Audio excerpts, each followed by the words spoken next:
अब नया chapter, issue of debentures. ठीक है, इशू ऑफ डिबेंचर्स के बारे में जानने से पहले जानना है कि डिबेंचर किसे कहते हैं, उसके बाद इशू के बारे में समझेंगे, आगे की सारी इसकी थ्योरी समझते चलेंगे।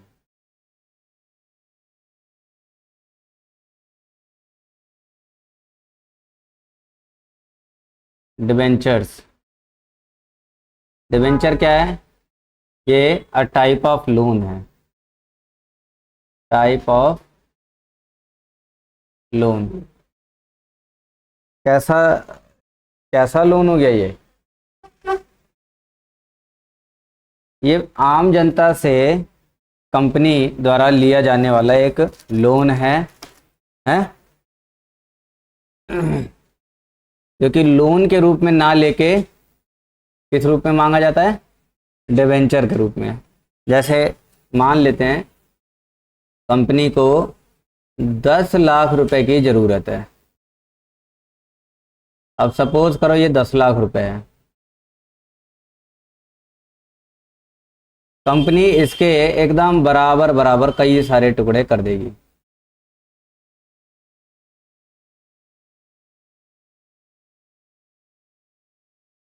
और हर एक टुकड़े को नाम दे देगी एक डिबेंचर, है ना? ऐसे यहाँ भी यही 10 लाख रुपए है जो कि कंपनी को चाहिए, और कंपनी इसको कई टुकड़ों में बांट रही है, और बांटने का नतीजा ये है कि हर एक टुकड़े को बोला ये एक डिबेंचर है ना? ये 10 लाख रुपए थे टोटल, और इसे टुकड़ों में बांटा तो ये एक टुकड़ा हो गया, एक डिबेंचर कहलाएगा। इसकी अपनी एक कीमत रखी जाती है, जैसे शेयर्स में रखी गई थी। डिबेंचर की भी एक अपनी कीमत होती है। और आम जनता से बोला कि भैया ये मुझसे खरीद लो, मैं इशू कर रहा हूँ, सब्सक्राइब कर लो, है ना? पब्लिक कहते हैं ठीक है, कितने रुपए में सब्सक्राइब करना है? तो बोले कि एक डिबेंचर की कीमत सपोज करो 100 रुपये। तो बोला एक डिबेंचर लेना चाह रहे हो तो 100 रुपये दो, 2 लेना चाह रहे हो तो 200 रुपये दो, 3 लेना चाह रहे हो तो 300 रुपये दो, है ना? इस तरह से करके तो पब्लिक कहती है कि ठीक है, मैं आपको 3 डिबेंचर का 300 रुपये दे तो दूंगा, डिबेंचर मुझे मिल जाएगा, लेकिन मुझे फ़ायदा क्या होगा? कुछ फ़ायदा भी तो होना चाहिए। तो कंपनी कहती है कि ये जो डिबेंचर्स हैं, आप हमें 300 रुपया दोगे, हम आपको डिबेंचर दे देंगे, बदले में हम आपको इंटरेस्ट देंगे। तो बोलेंगे कि कितने % इंटरेस्ट? तो बोला कि देखो मान लेते हैं कि 10% का इंटरेस्ट रहेगा। साल के एंड में आपने जितना दिया, जैसे 300 रुपये दिया है तो उसका 10% यानी 30 रुपया आपको साल के एंड में मिल जाएगा। ठीक, ये तो चलो ठीक है। कर्जा, पब्लिक ने पूछा क्या मैं तुम्हें कर्जा दे रहा हूँ? कंपनी ने कहा हाँ तुम मुझे कर्जा दे रहे हो, मैं कर्जा ले रहा हूँ, इसलिए इट इज कॉल्ड लोन। ठीक, अच्छा डिबेंचर की अगर कहानी देखेंगे तो ये बिल्कुल बिल्कुल कैसा है शेयर्स की तरह। थोड़ा बहुत कहीं कहीं पे चेंज है, बाकी तो सेक जैसा है।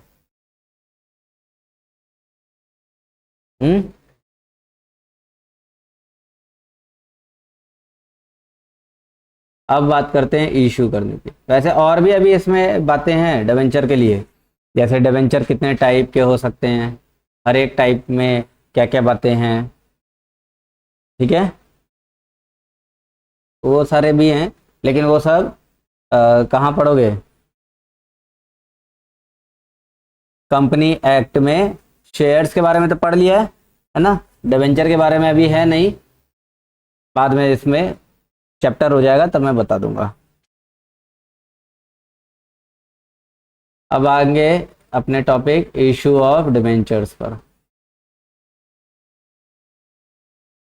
तो इशू करती है कंपनी, मान लेते हैं 1 लाख डिवेंचर्स इशू करे, एक डिवेंचर की कीमत फेस वैल्यू 100 रुपये।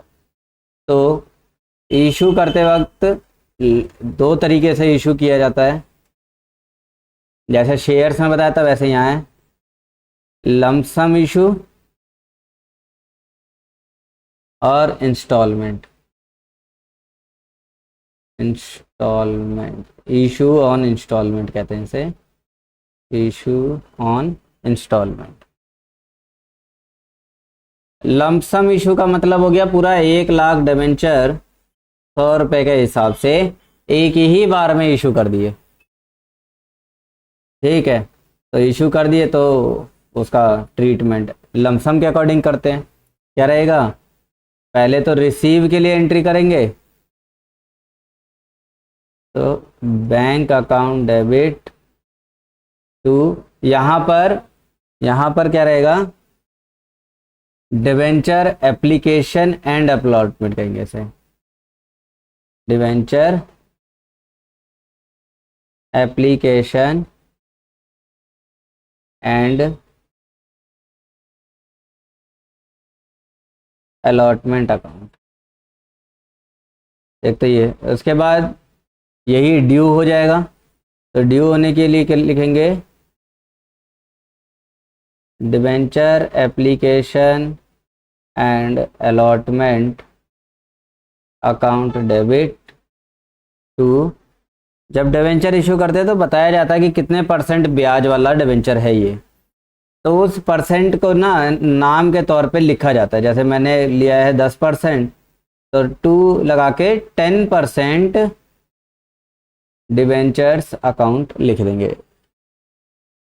अब यहाँ एक छोटी सी बात है कि मैंने 10% डिवेंचर्स लिखा है, ये 10% डिवेंचर बिल्कुल किसके जैसा मानोगे तुम, मानोगे शेयर कैपिटल की तरह। जैसे शेयर कैपिटल को हम ट्रीट कर रहे थे वैसे ही ट्रीट करोगे 10% डिवेंचर को, उसी की जगह पे आ रहा है ना।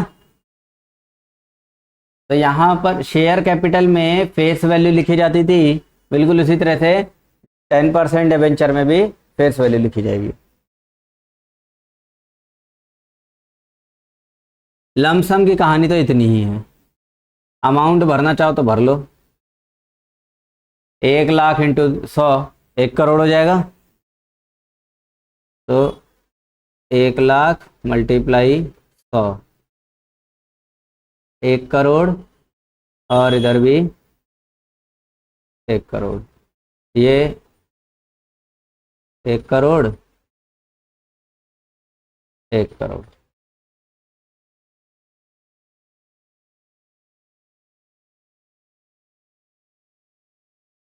ठीक है, वहीं आएंगे, अब बात करेंगे इंस्टॉलमेंट्स की। तो इंस्टॉलमेंट में वही चलेगा जैसे पहले चल रहा था शेयर में, एप्लीकेशन पहले रिसीव होगा और फिर ड्यू होगा। ऐसे ही अलॉटमेंट की बात करेंगे, पहले ड्यू होगा ये, फिर receive, first call, second call, final call. वही ड्यू रिसीव, ड्यू रिसीव, और ये भी पहले ड्यू और उसके बाद रिसीव।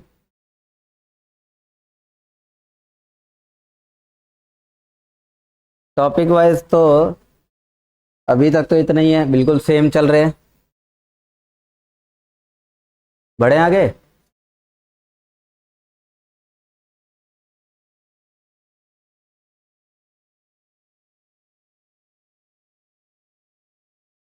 जब डिवेंचर इशू किए जाते हैं तो ये इशू 3 तरह के हो जाते हैं। अब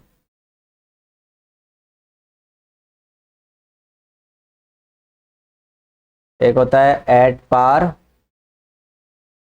एक हो गया एट प्रीमियम, और एक हो जाएगा एट डिस्काउंट। पार, प्रीमियम और डिस्काउंट। अब सवाल ये है कि डिस्काउंट पे हो सकता है क्या इशू? शेयर में तो मना कर दिया था, तो शेयर्स में मना किया था। ये तो डिबेंचर है, डिबेंचर में अगर डिस्काउंट पे इशू करना चाहो तो कर सकते हो। इसमें भी थोड़ा बहुत क्या, ये नुकसान कंपनी का ही है। शेयर कैपिटल थोड़ी है जो कि जितने का इशू किया उतने का होना ही चाहिए, कम भी हो सकता है, कोई दिक्कत नहीं है।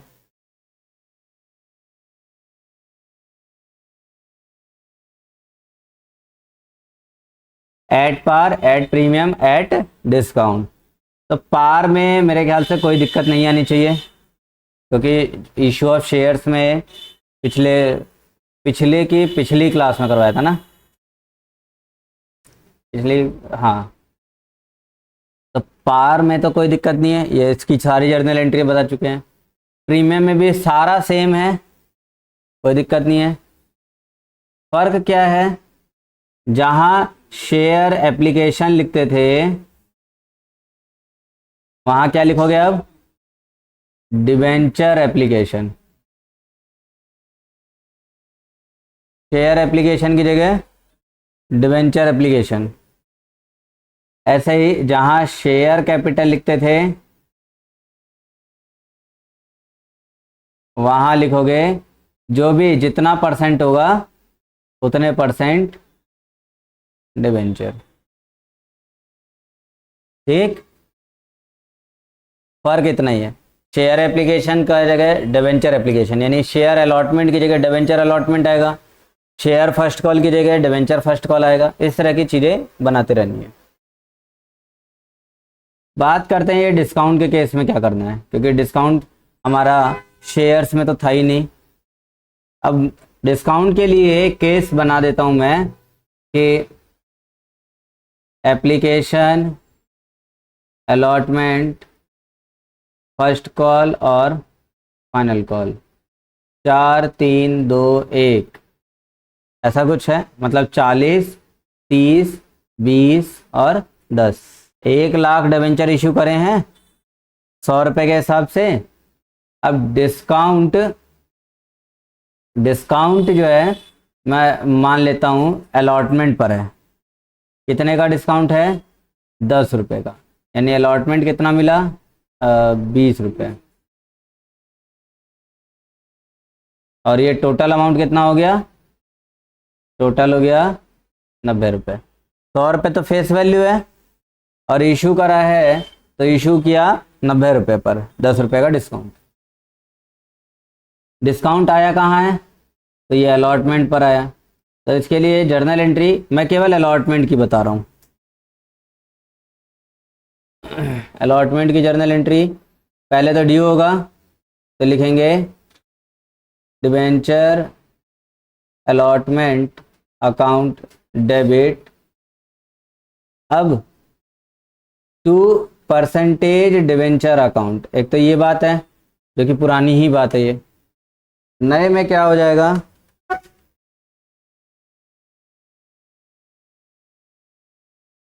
नए में क्या हो जाएगा? प्रीमियम अगर होता है तो उसे हम क्रेडिट में लिखते हैं ना, क्योंकि वो फायदा है। लेकिन ये डिस्काउंट है तो नुकसान है, नुकसान है तो डेबिट में आ जाएगा। लिखेंगे लॉस या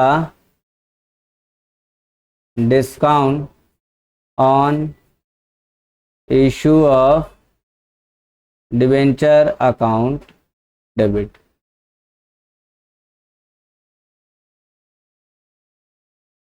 लॉस या डिस्काउंट दोनों में कुछ भी लिख लो। अमाउंट के साथ भर देता हूँ, ज़्यादा अच्छा लगेगा ये।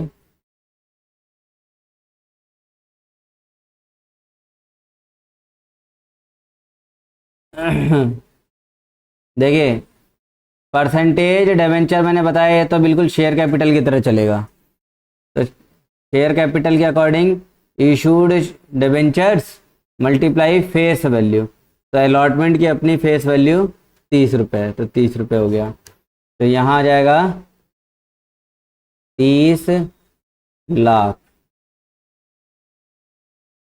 ऐसे ही अच्छा डिस्काउंट में कितना है? तो डिस्काउंट 10 रुपये का है, तो ये 1 लाख मल्टीप्लाई 10, तो यहाँ आ जाएगा 10 लाख।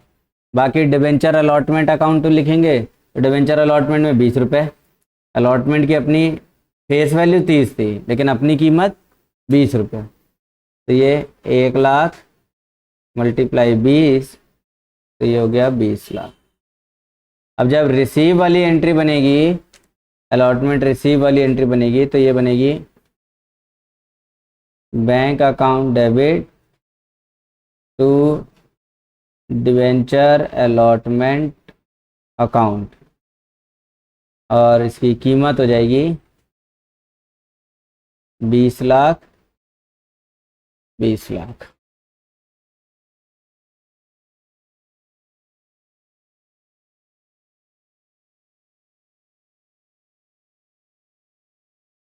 ठीक है,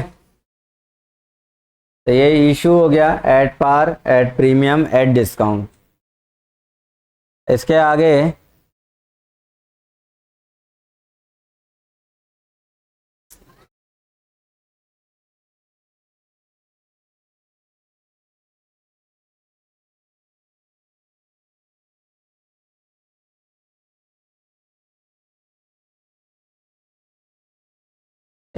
देखेंगे तो कॉल्स इन एरियर और कॉल्स इन एडवांस आ जाएगा, उसको बाद में करवाएंगे, लास्ट में करवा दूंगा। Calls in arrear and calls in advance. Calls in arrear and calls in advance.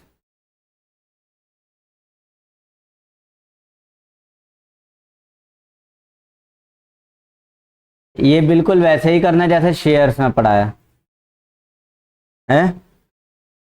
अब अगर वैसे तो मेरे ख्याल से दिक्कत नहीं रहेगी, दिक्कत हो अगर तो फिर तो रिपीटेड अवेलेबल है ही, उसे देख लेना। टॉपिक है, बस इसको समझने वाली बात है। जैसे पीछे समझाया था शेयर्स में, वही चीज़ें हैं, कुछ भी इसमें जरा सा भी नया नहीं है ना, ये सेम रिपीट है। अगला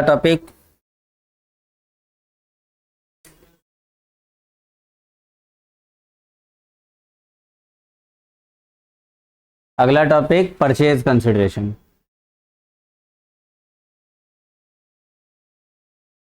इशू ऑफ डिबेंचर्स है विद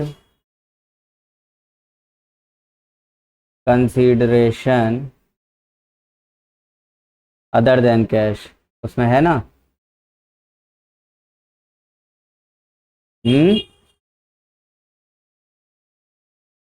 डिबेंचर इशू कर रहे हैं with consideration other than cash, तो इसके लिए भी दो केस थे ना भाई, कुछ परचेज कर रहे हैं हम, है ना। परचेज किया तो या तो एसेट्स परचेज कर रहे हैं हम, मतलब कंपनी, या तो बिजनेस परचेज कर रहे हैं। एसेट्स परचेज कर लो या बिजनेस परचेज कर लो, और बदले में पैसा यानी कि कैश ना देकर, पिछले केस में था कि शेयर्स दे रहे थे और इस केस में है कि डिबेंचर दे रहे हैं, बस फर्क इतना ही है, इतना सा ही फर्क है इसमें, और कुछ नया है ही नहीं। एसेट्स खरीदेंगे तो एंट्री हो जाएगी assets account debit to vendor account, और जब पेमेंट करेंगे तो vendor account debit to bank account,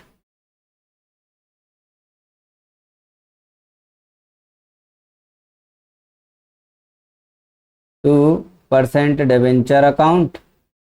अब ये प्रीमियम या डिस्काउंट दोनों पे हो सकता है, किसी पे भी हो, तो अगर प्रीमियम पे है तो यहाँ लिख देंगे सिक्योरिटी प्रीमियम अकाउंट, और अगर डिस्काउंट पे तो यहाँ लिख देंगे लॉस या discount on issue of debenture account debit. ठीक है।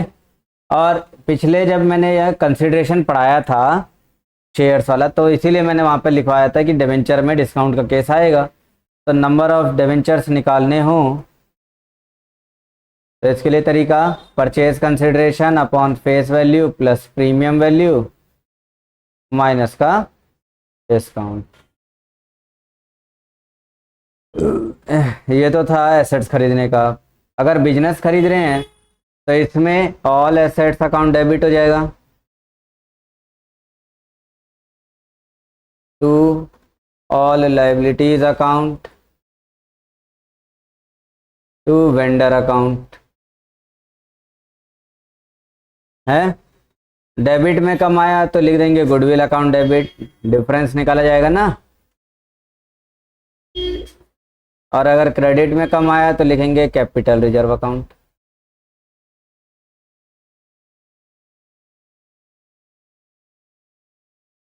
पहला एंट्री दोगे, दूसरी जो है वो बिल्कुल यही वाली सेम है। वर्किंग नोट जो रहेगा ये वर्किंग नोट भी बिल्कुल इसी के जैसा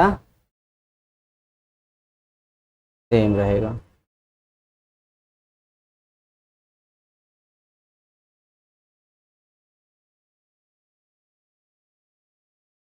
अगला टॉपिक देख लेते हैं एक और, कोलेटरल सिक्योरिटी। इसके बारे में शेयर्स में नहीं था तो इसको यहाँ पर थोड़ा अच्छे से समझना है।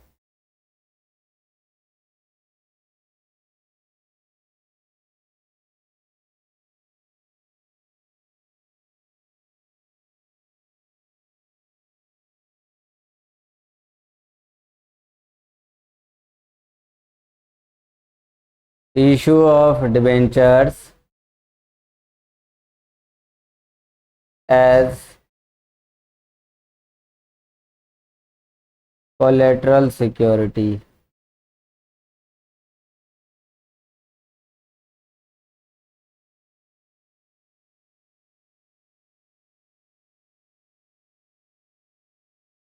पानी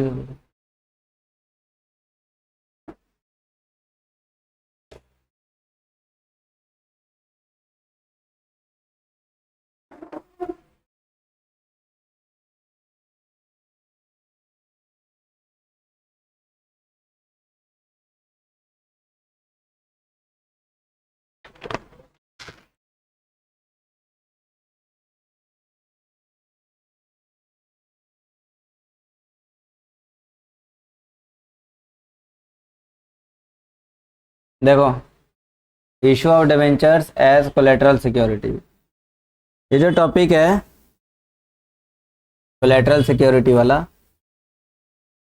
थोड़ा सा पेचीदा हो सकता है, शायद कोशिश करते हैं कि ना बने।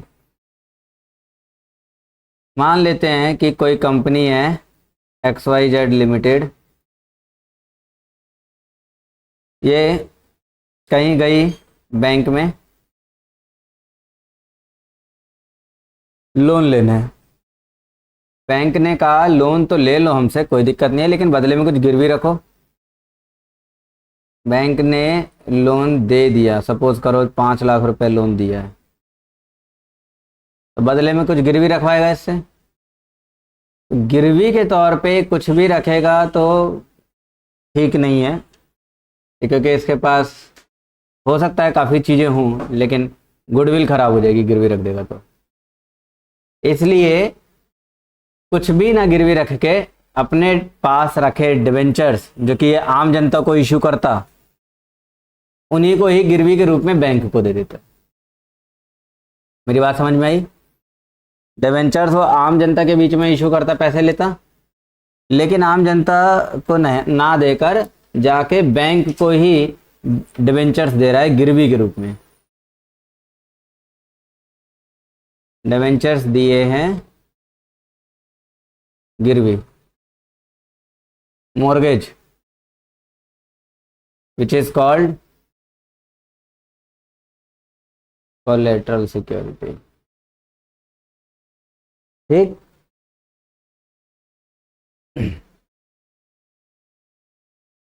ऐसे केस में क्या ये जो डिबेंचर्स XYZ लिमिटेड से बैंक के पास गए हैं, क्या हम इसे इशू कहेंगे? इशू ऑफ डिबेंचर्स बोलेंगे? इशू ऑफ डिबेंचर्स का मतलब होता है डिबेंचर दूसरे के नाम पे कर देना और उससे पैसे ले लेना। लेकिन यहां तो दूसरे के नाम पे नहीं किया, यहां तो सिर्फ गिरवी दिया है। उसके नाम पे करने का मतलब हो तो डिबेंचर उसका हो जाता, तो उसके नाम पे किया थोड़ी है, तो केवल डिबेंचर उसे दिया है, हमने इशू किया ही नहीं इसका मतलब। तो हम कहेंगे it is not a type of issue, ये इशू नहीं है। और जब इशू ही नहीं है तो कायदे से इसकी कोई जर्नल एंट्री बनेगी? बोलो, क्या इसकी कोई जर्नल एंट्री? नहीं ना। और जब लॉजिक तो ये कहता है कि नहीं बनेगी, और जब जर्नल एंट्री नहीं होगी तो इसका मतलब कोई अकाउंटिंग ट्रीटमेंट इसकी नहीं रहेगी। अकाउंटिंग ट्रीटमेंट इसकी होगी कि नहीं होगी? नहीं होगी ना, सीधी बात है। जब जर्नल एंट्री नहीं होगी तो अकाउंटिंग ट्रीटमेंट भी नहीं होगी। लॉजिक क्लियर है? क्या हो अगर इशू करने का जर्नल एंट्री नहीं करनी है, अकाउंटिंग एंट्री नहीं, अकाउंटिंग ट्रीटमेंट नहीं करनी, तो इसको फिर शो कैसे करेंगे? How it will be show? तो इसके लिए हमें आगे समझना होगा, एक केस लेके चलेंगे और उस केस से इस टॉपिक को क्लियर करेंगे।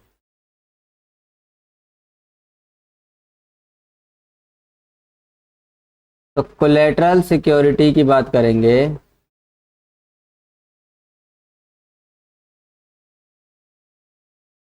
कोलेटरल सिक्योरिटी की बात की जाएगी अगर, तो ध्यान रहे कोलेटरल सिक्योरिटी के केस दो बनते हैं अलग अलग।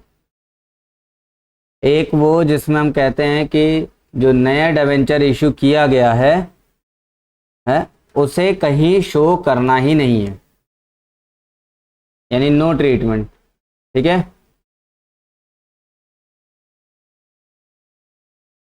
नो एनी ट्रीटमेंट ऑफ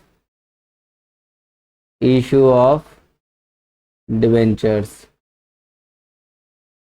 तो पहला केस तो यही है कि इशू ऑफ डिबेंचर की कोई ट्रीटमेंट ही नहीं होनी है ना।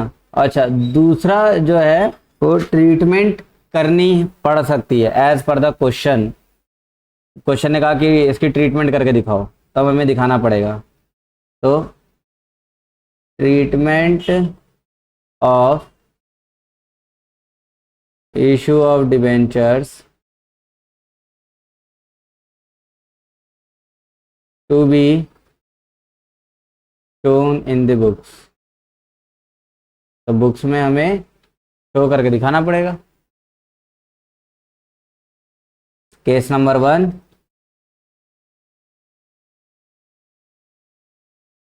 और ये हो गया केस नंबर 2।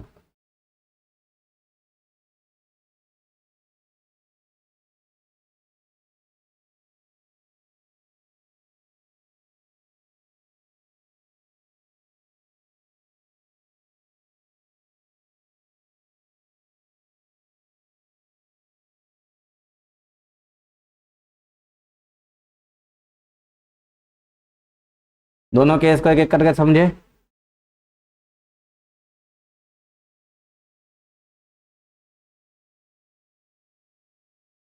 लिखना है।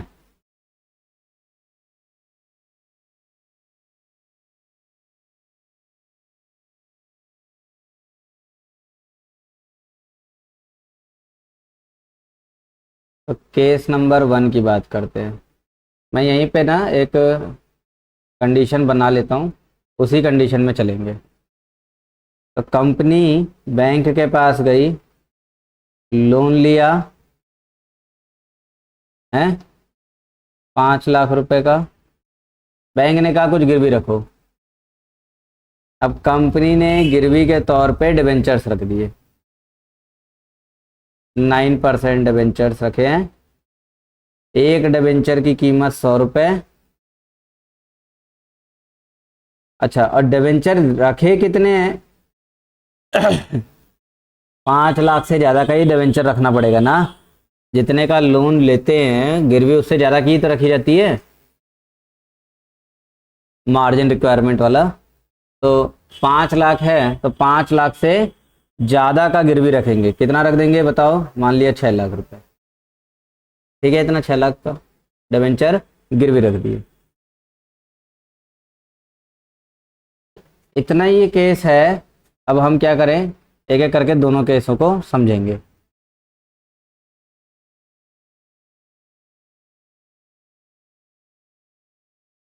अगर कोई नो अकाउंटिंग ट्रीटमेंट रहेगी, अगर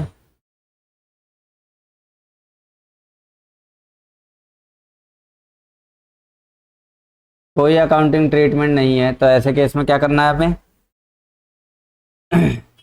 जर्नल एंट्री पहले देखेंगे, जर्नल एंट्री में क्या क्या करना है।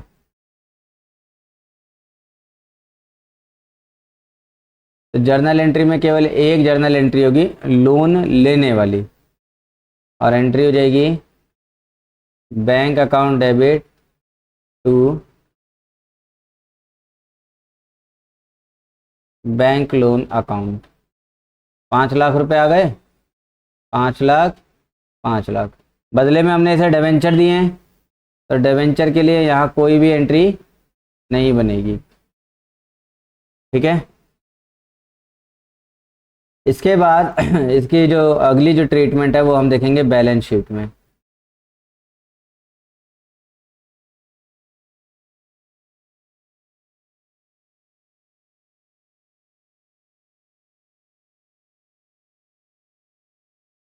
ये नोट नंबर है, ये ध्यान रखना। यहाँ अमाउंट आ जाएगा। तो नोट नंबर में यहाँ यहाँ पर इक्विटी एंड लायबिलिटी हेडिंग आती है, equity and liabilities. Equity and liabilities में हम पहुंचेंगे नॉन करंट लायबिलिटीज में। नॉन करंट लायबिलिटीज में जब जाएंगे तो वहां लिखेंगे लॉन्ग टर्म बोरोइंग्स। ठीक है, लॉन्ग टर्म बोरोइंग्स और नोट नंबर 1 डाल दिया जाएगा। नोट नंबर 1 डाल के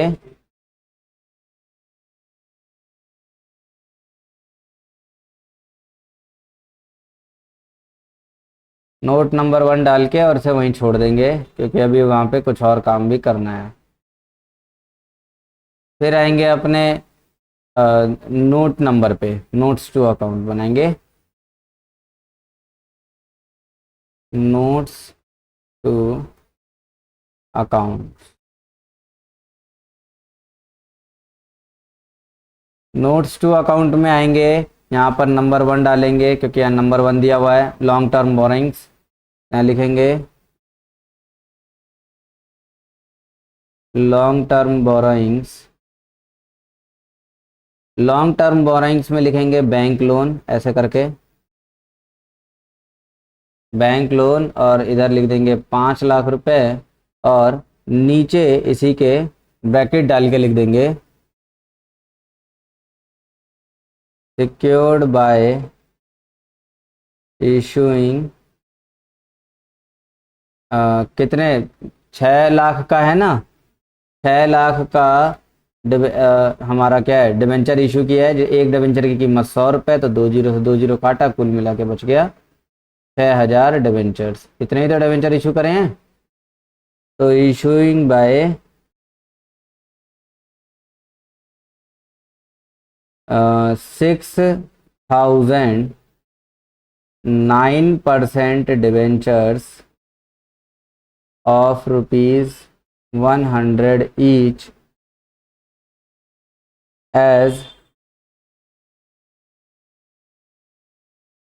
collateral security secured by issuing 6,000 9% debentures of ₹100 each as collateral security। बस इतना ही शो करके और इसे छोड़ देना है और यही 5 लाख रुपए यहाँ पर नोट नंबर में 5 लाख के तौर पे लिख देना है।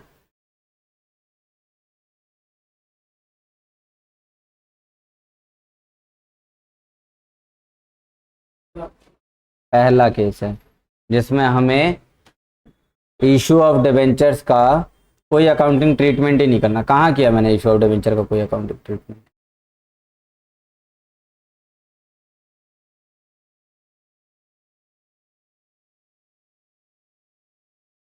हाँ, तो नोट टू अकाउंट में केवल इतना ही शो किया ना, ये वाला।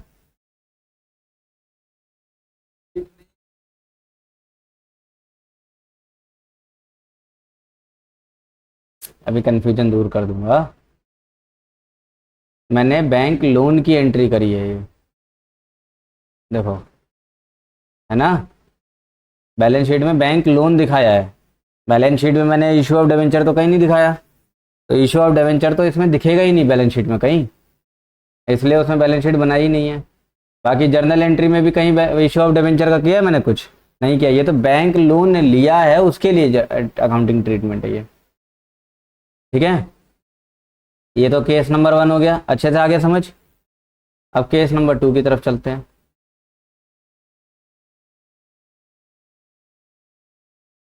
केस नंबर 2 जिसमें हमें इशू ऑफ डिबेंचर की अकाउंटिंग ट्रीटमेंट करनी है।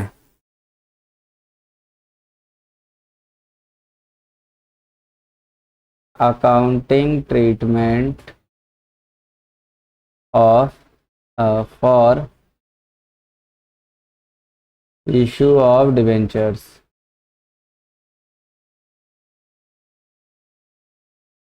ठीक है, ये हमें करके चलना है। ऐसे में पहले तो जर्नल एंट्री करके देखेंगे। जर्नल एंट्री क्या करनी है, क्योंकि सबसे पहले अकाउंटिंग ट्रीटमेंट अगर शुरू होती है तो जर्नल एंट्री से ही होती है।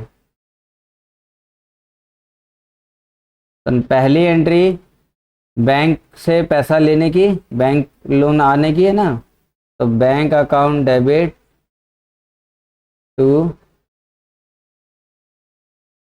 बैंक लोन अकाउंट 5 लाख और 5 लाख। इसके बाद डिबेंचर इशू करे हैं, गिरवी रखे ना, तो गिरवी के लिए एंट्री करेंगे, लिखेंगे debenture suspense account debit to 9% debenture चल रहा है, तो 9% डिबेंचर्स अकाउंट, और ये अमाउंट आ जाएगा 6 लाख रुपए से।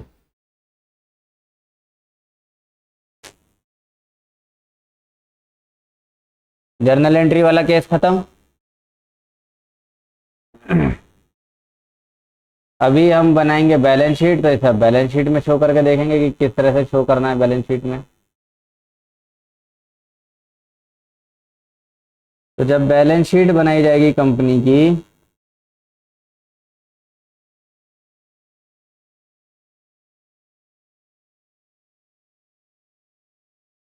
यहाँ नोट नंबर आ जाएगा, यहाँ रुपीज आएगा। तो जब बैलेंस शीट बनाएंगे तो यहाँ पर फिर से वही इक्विटी एंड लायबिलिटीज लिखकर, और इसके अंदर आएंगे तो नॉन करंट लायबिलिटी लिखेंगे, non current liabilities. Non current liabilities लिखकर अंदर यहाँ पर डाला जाएगा long term borrowing, long term borrowings working note 1। तो ठीक है, इसका भी काम यहीं पे ख़त्म होता है। तीसरा जो काम इसमें रहता है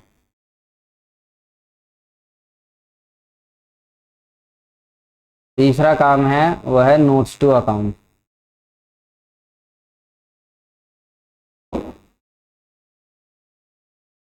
नोट्स टू अकाउंट।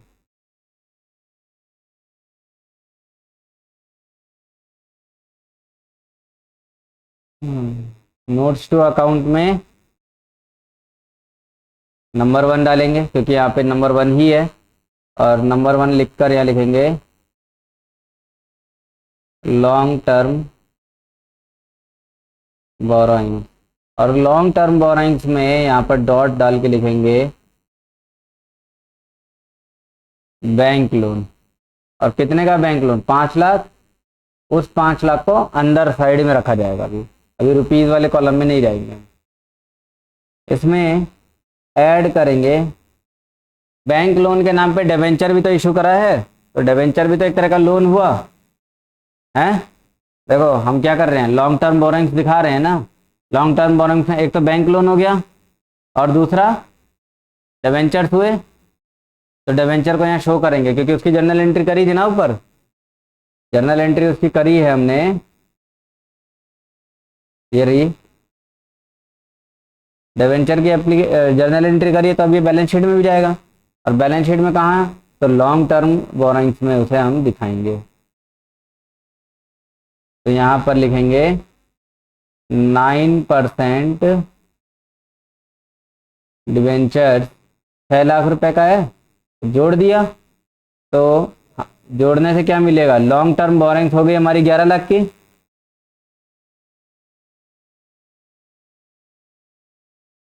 11 लाख रुपए की लॉन्ग टर्म बोरोइंग्स हुई। इसमें माइनस करेंगे debenture suspense account, debenture suspense account 6 lakh. तो जब इसे माइनस कर देंगे तो जो वैल्यू बचेगी क्या? 5 लाख, वो यहाँ लिख देंगे। और यही 5 लाख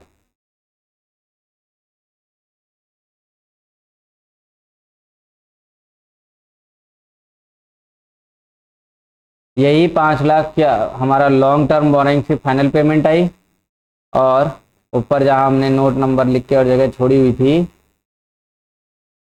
वहाँ लॉन्ग टर्म बोरोइंग्स में 5 लाख रुपया लिख दिएगा। और लिख देने से हमारा ये क्वेश्चन पूरा कंप्लीट हो जाएगा। ये था दोनों के, मैंने समझा दिए। कॉपी करना है तो कर लो। हो गया? ठीक है।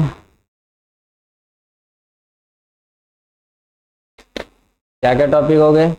इशू ऑफ डिबेंचर, इसके बाद पार, प्रीमियम, डिस्काउंट तीनों करवा दिए,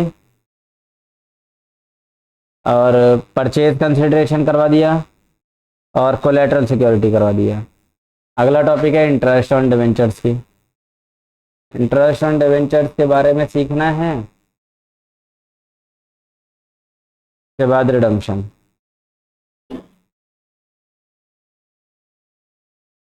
रिडम्पशन को अभी के ही क्लास में करवाऊँ?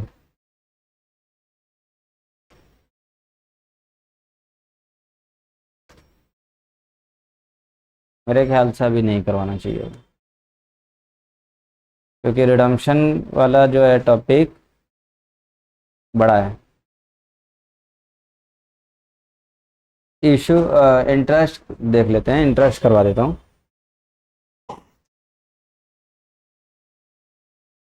इंटरेस्ट ऑन डिबेंचर समझ लो।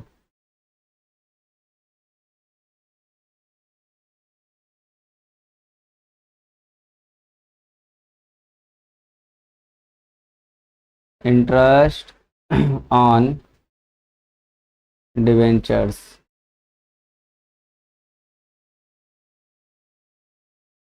Interest on debentures.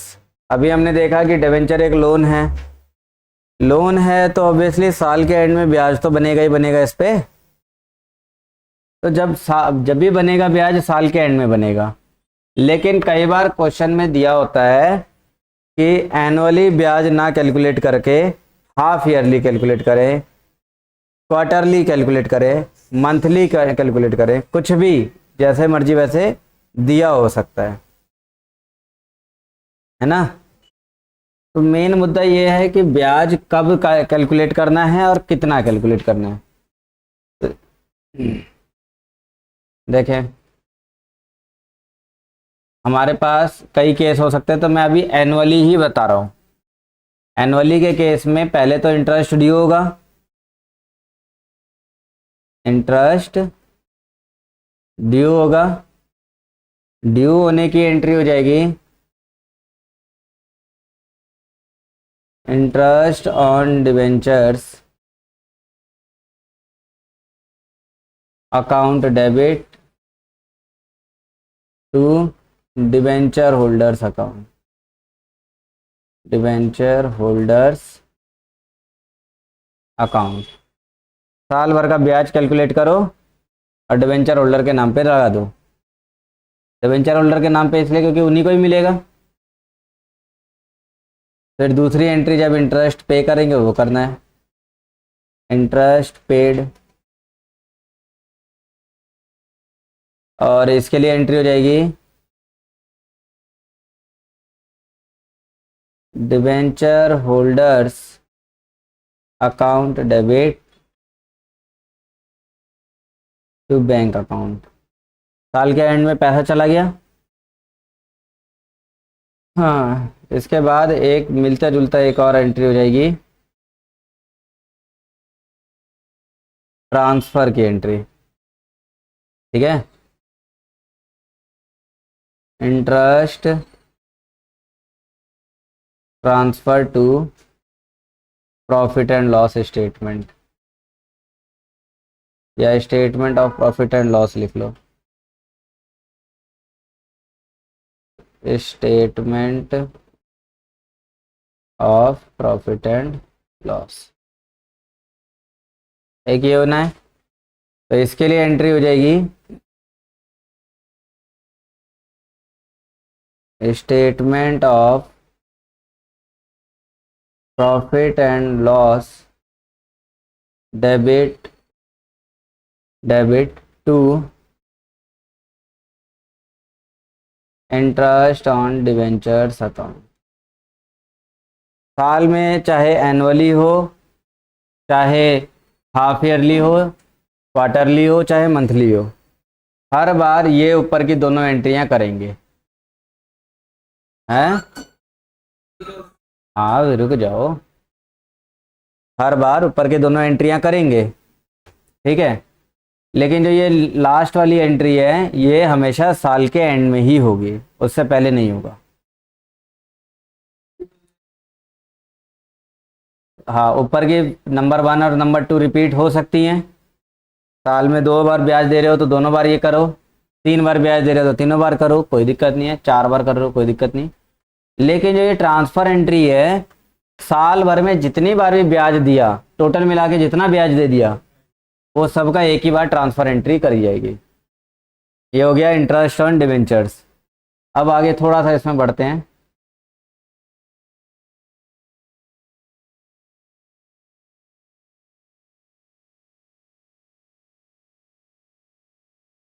Interest on debentures की बात करेंगे अगर,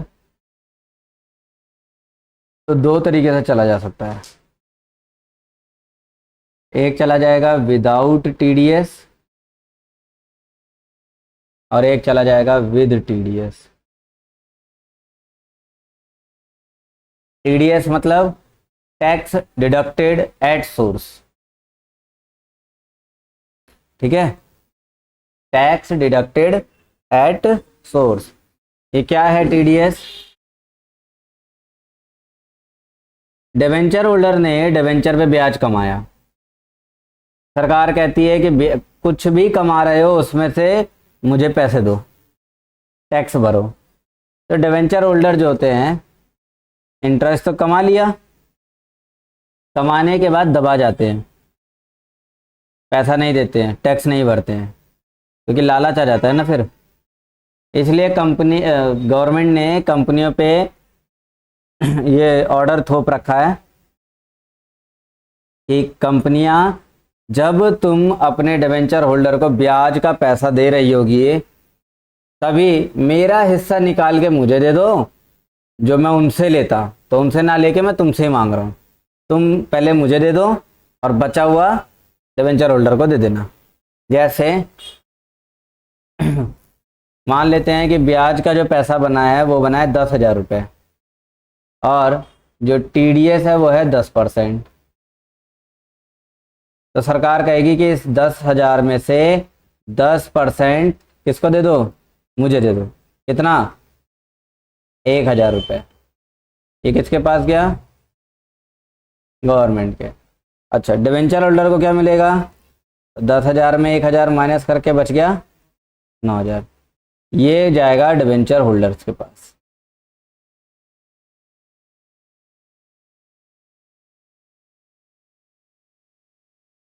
विदाउट TDS में तो कोई दिक्कत नहीं, पीछे हमने पढ़ लिया।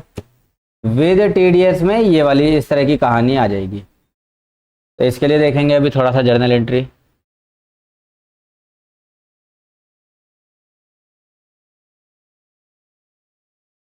विद TDS के लिए जर्नल एंट्री बनेगी, इंटरेस्ट कैलकुलेट हुआ तो interest on debentures account debit to debenture holders account.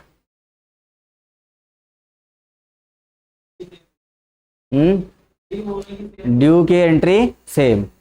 अब जब डिबेंचर पे करने जाएंगे तब एंट्री हो जाएगी debenture holders account debit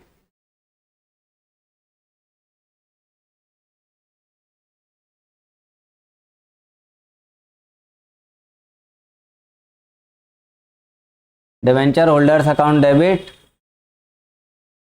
to bank account.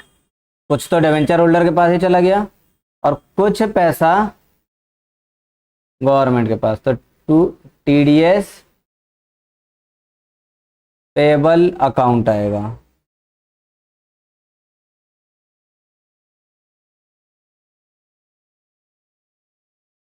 TDS payable account.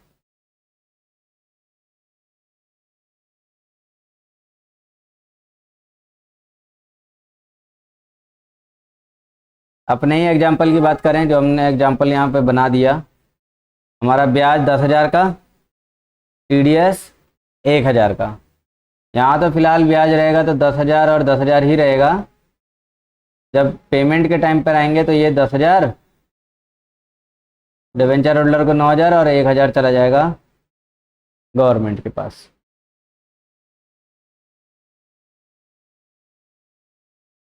ठीक है, बाकी इसके बाद ट्रांसफर एंट्री।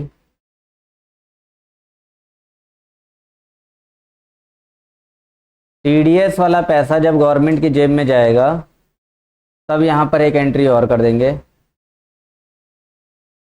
अभी तो गवर्नमेंट के नाम पे निकाला ना, अब गवर्नमेंट की जेब में भी तो पहुंचाएंगे। तो TDS payable account debit to bank account, वही 1,000 रुपया पहुंच गया गवर्नमेंट के पास। खत्म कहानी इंटरेस्ट की। एक टॉपिक रहता है बस इसमें, रिडम्पशन।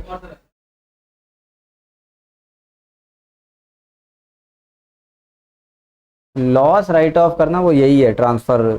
हाँ, कुछ उसमें SPR से भी ट्रांसफर करेंगे, उसे तो वही एक क्वेश्चन लेके बना के और उससे समझा दूंगा।